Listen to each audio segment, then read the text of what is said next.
So you want to go ahead and take your strap off over here, which I've already done.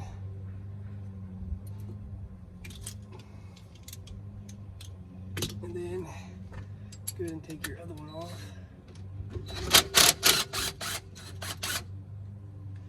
Push it forward. I'm just going to go ahead and just pull the old drive shaft off. Next thing you want to do is get you a 5/16 drill bit and drill out holes. I like to lube it up a little bit, make it easier to drill out.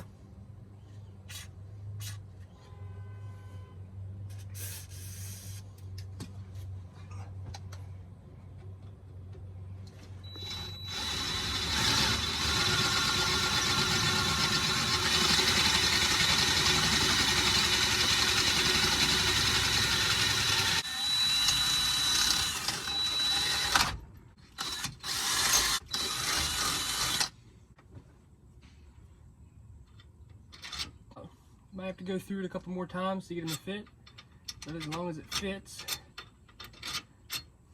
you're good to go.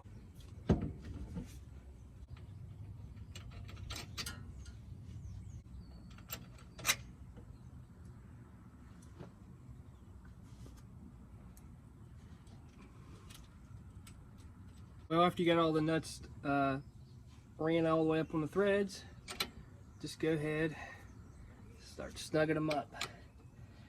I just like to tighten them down pretty good.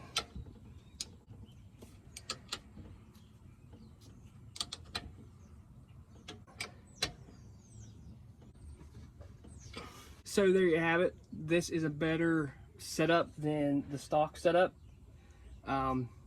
because for one, it has these real small bolts in it, and when they stick out right here, like the problem I ran into, you get hitting rocks, it screws these things up, and you either break them off, or when you go to take them off, they're all rounded off and you can't get them off, like you've seen at the beginning of the video. So when they break off or whatever, you got to drill it out anyway, so why not go ahead and upgrade to something like this. Back here it's a little bit more protected, and two, these are a lot easier to get off. If you have to get them off, you can cut them right here or whatever. But I've always had good luck running this setup, and it's just something that slipped my mind. So compared to this, this is a nice upgrade for only 10 bucks. Go ahead and get you a 5/16 drill bit and this part number right here. Go ahead and throw a kid on here.